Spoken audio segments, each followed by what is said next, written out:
Pemirsa apa kabar? Jumpa lagi dengan saya Don Bosco Slamun dalam DBS To The Point.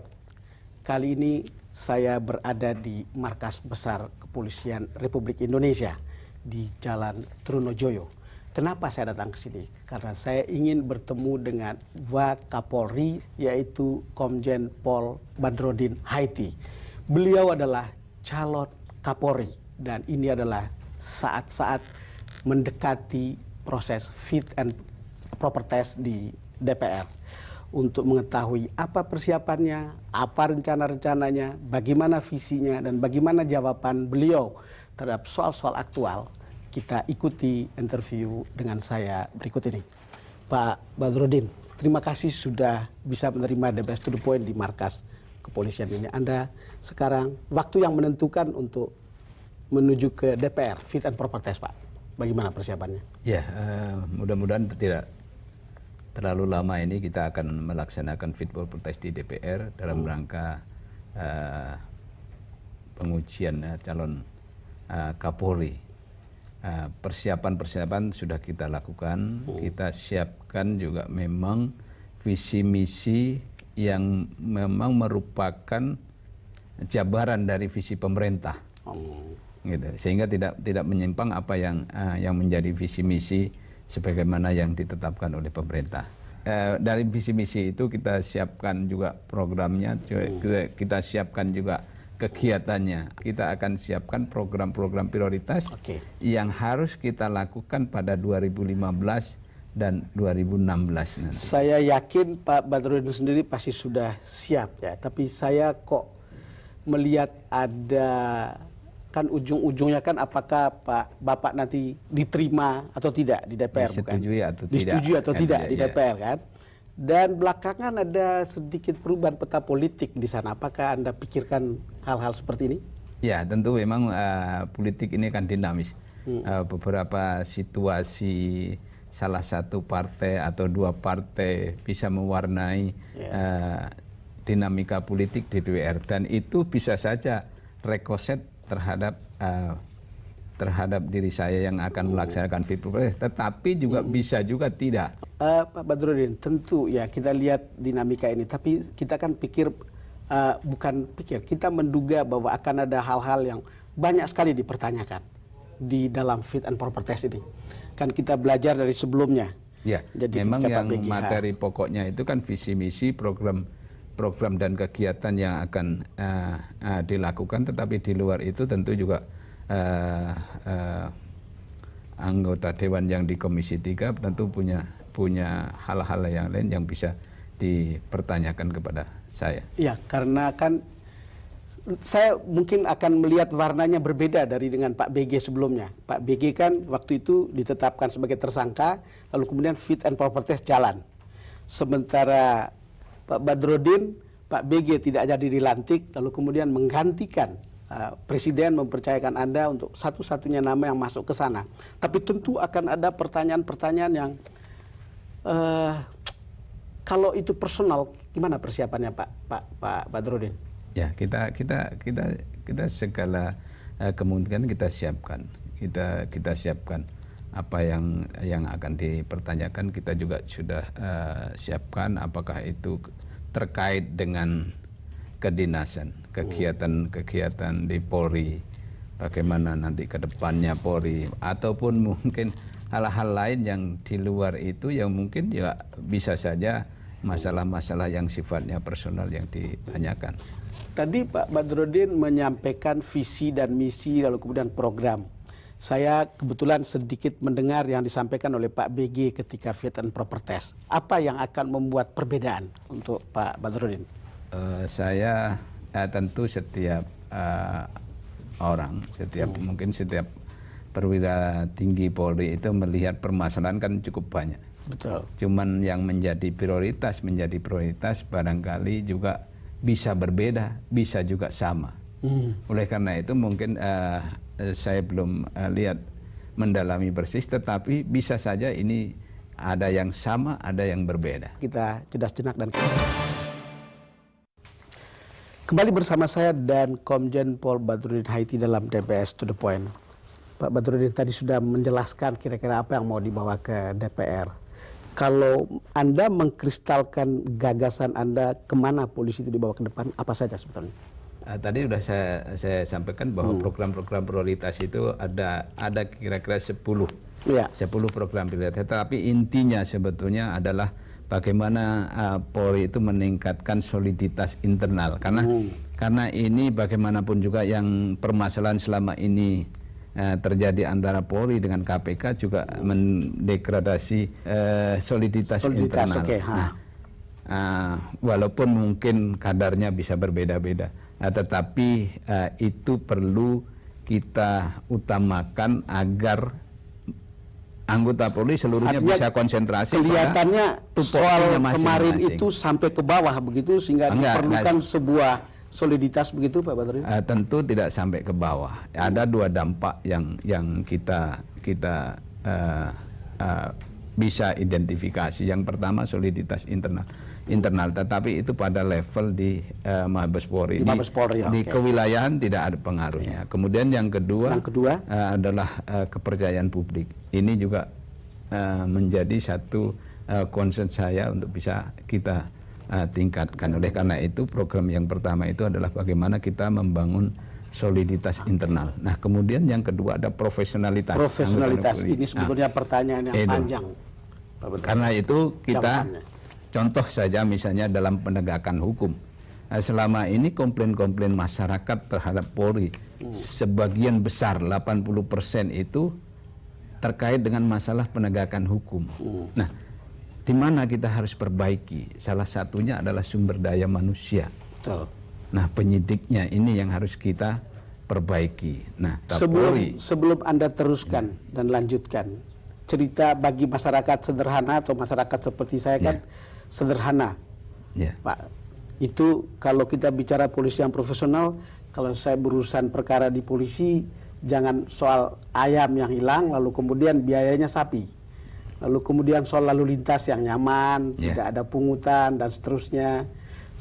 Itu aja yang dibutuhkan oleh publik sebetulnya, Pak. Ya, itu bagian yang harus kita perbaiki. Misalnya tahun 2015 ini sudah kita programkan ada perpanjangan SIM itu online. Jadi kalau Pak Don misalnya mau memperpanjang SIM nggak usah pulang ke Medan untuk bisa memperpanjang SIM, tapi cukup di sini sudah bisa memperpanjang. Tidak ada tatap muka lagi. Nggak ada. Sehingga itu harus bayar. Pokoknya bayar terus bisa.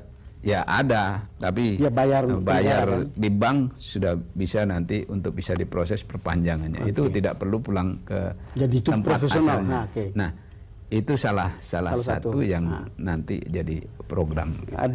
Saya dengar juga ada soal bagaimana sinergitas Polri. Itu juga bagian dari prioritas kita, bagaimana membangun sinergi polisional antar kelembagaan, kerjasama Polri dengan lembaga lain.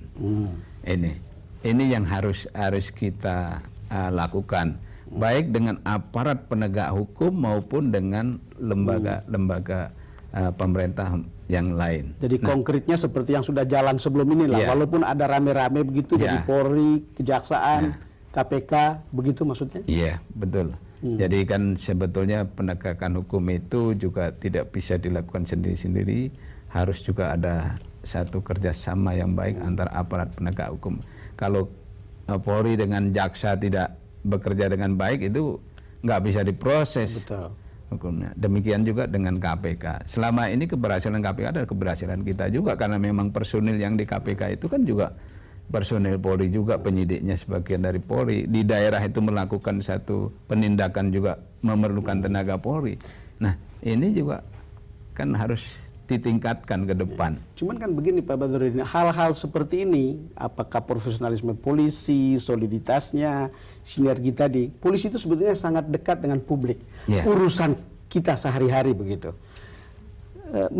Publik itu bagaimana di dalam ruang polisi itu, publik atau masyarakat itu apa yang diharapkan dari mereka? Apa partisipasi atau apa? Sebetulnya begini, senjata polisi itu bukan pistol, bukan water cannon, bukan gas air mata, tetapi adalah partisipasi publik.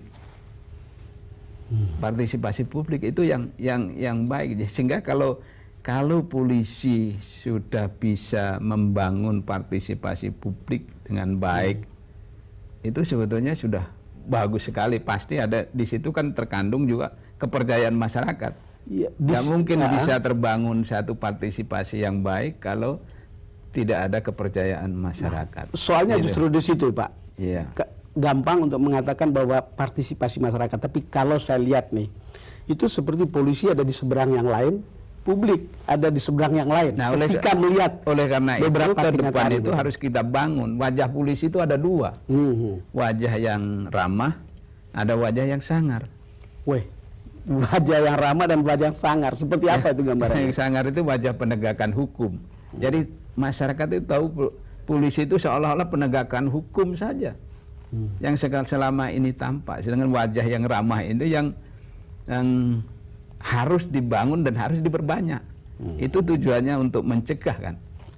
Kalau yang ini untuk memberantas. Sedangkan ini kalau ini untuk mencegah, jangan sampai ada kejahatan, jangan sampai ada gangguan keamanan di masyarakat.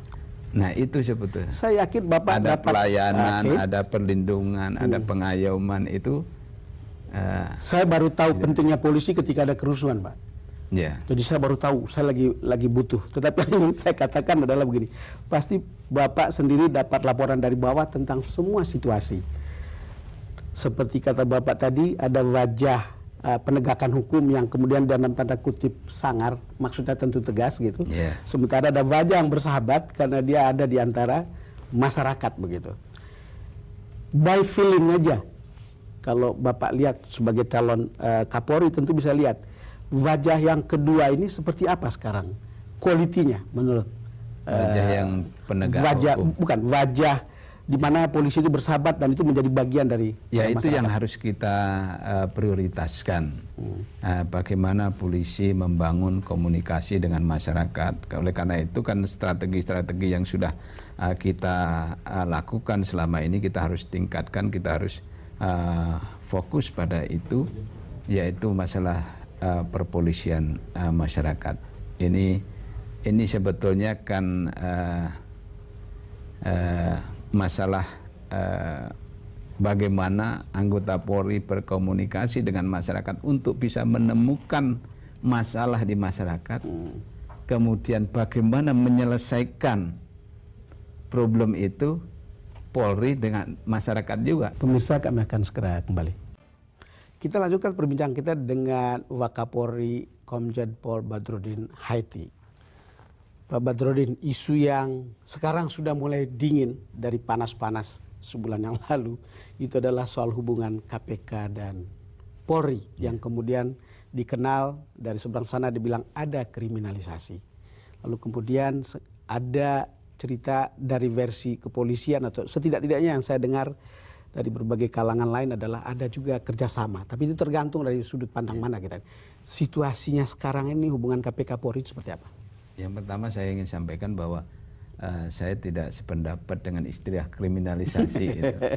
Karena seolah-olah kriminalisasi itu hanya diperuntukkan kalau dari pihak sini ada perbuatan pidana terus kita proses, seolah-olah kriminalisasi. Kalau Polri tidak. Nah, itu kan tidak fair namanya. Ya, tidak betul. fair. Kalau di sana ada kriminalisasi, mari kita teliti kriminalisasi itu bagaimana. Yang bukan perbuatan, bukan tindak pidana, bukan bukan perbuatan kriminal terus jadi perbuatan pidana, itu bisa saja itu dikatakan kriminalisasi. Kenapa ada istilah seperti ini? Mungkin apakah itu koinsidensi atau tidak? Kan itu ada soal BG, lalu kemudian ada kickbacknya ke KPK seperti itu, lalu kemudian timbul istilah itu. Tapi satu hal, kalau soal BG juga saya juga bisa menyebut itu kriminalisasi, karena begitu sekarang diserahkan kejaksaan, informasi kejaksaan, buktinya sangat minim, gitu. Wow.